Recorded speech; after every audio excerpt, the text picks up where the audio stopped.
Hi. Hello. నమస్తే. Welcome to unscripted by Aditya. ఇప్పుడు మనం మహాబలిపురంలోని 3 ఫేమస్ అయిన tourist spot Krishna's waterfall దగ్గరకొచ్చాము. ఒక చిన్న స్టోన్ కానీ దానికి స్టోరీ మాత్రం చాలా పెద్దది.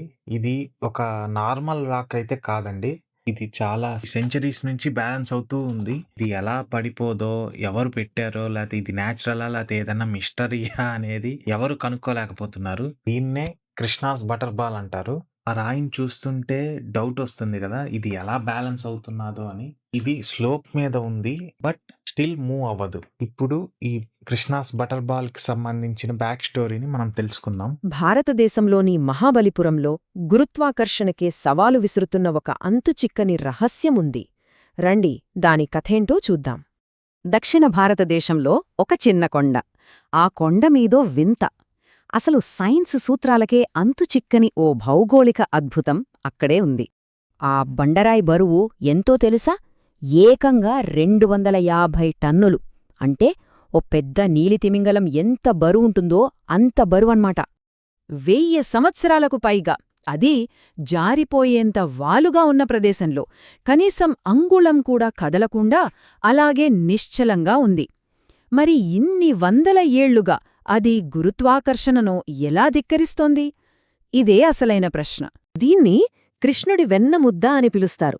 ఇది 6 మీటర్ల ఎత్తు, 5 మీటర్ల వెడల్పు ఉన్న ఓ భారీ గ్రానైట్ రాయి. సుమారు 45 డిగ్రీల కోణంలో నున్నగా జారిపోయే వాలుపై నిలబడి ఉంది. అధికారికంగా చెప్పాలంటే ఇదొక పెద్ద బ్యాలెన్సింగ్ రాయి.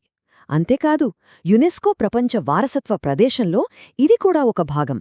నిజంగా ఇదొక ప్రకృతి అద్భుతం. ఇక్కడే అసలు వింత మొదలవుతుంది. చూడండి, ఆ రాయి ఎత్తు 20 అడుగులు, వెడల్పు 5 మీటర్లు. కాని అది నేలను తాకుతున్న ప్రదేశం మాత్రం కేవలం 4 చదరపు అడుగుల కన్నా తక్కువ. అంత చిన్న అది జారిపోయే ఆధారం మీద ఇంత పెద్ద రాయి ఎలా నిలబడగలుగుతోంది? ఈ రాయికి 2 పేర్లున్నాయి. ఒక్కో పేరు వెనుక ఒక్కో కథ ఉంది. దీన్ని పూర్వం వాన్ ఇరైకల్ అనేవాళ్లు. అంటే ఆకాశదేవుడి రాయి అని అర్థం. కాని ఇప్పుడు మాత్రం కృష్ణుడి వెన్నముద్దగానే అందరికీ తెలుసు. అంటే దేవుడు జారవిడిచిన వెన్నముద్ద అని. హిందూ పురాణాల ప్రకారం చిన్నప్పుడు కృష్ణుడు వెన్న దొంగిలించి తినేవాడని మనకు తెలుసుకదా. అలా ఆయన చేతినుంచి జారిపడిన ఓ పెద్ద వెన్నముద్దే ఈ రాయి అని ఒక సరదా కథాప్రచారంలో ఉంది. చరిత్రలో చాలామంది దీన్ని కదపాలని చూశారు. క్రీస్తు శకం 7వ శతాబ్దంలో పల్లవరాజు నరసింహవర్మ ఇది దేవతలు పంపిన పవిత్రమైన రాయి అని భావించి దీన్ని తొలగించమని ఆదేశించారు. కాని అది కదలలేదు. మళ్లీ 1908లో మెడ్రాస్ బ్రిటిష్ గవర్నర్ ఆర్థర్ లాలీ కింద ఉన్న ఊరి భద్రత కోసం దీన్ని తరలించాలనుకున్నారు. కాని అప్పుడూ అది కదలలేదు. 1908లో గవర్నర్ చేసిన ప్రయత్నం మామూలిది కాదు. దాన్ని కదపడానికి ఏకంగా 7 ఏనుగులను ఉపయోగించారు. కాని ఆశ్చర్యమేంటంటే 7 ఏనుగుల బలం కూడా ఆ బండరాయిని ఒక్క అంగుళం కూడా కదపలేకపోయింది. దాని స్థిరత్వం అలాంటిది. ఈరోజు ఈ కృష్ణుడి వెన్నముద్ద కేవలం ఒక టూరిస్ట్ ప్లేస్ కాదు. ఇది ఒక సంరక్షిత జాతీయ స్మారక చిహ్నం. మహాబలిపురంలోని యునెస్కో ప్రపంచ వారసత్వ ప్రదేశంలో ఇదొక ముఖ్యమైన భాగం. ప్రపంచం నలుమూలల నుంచి ప్రజలు దీన్ని చూడటానికి వస్తుంటారు.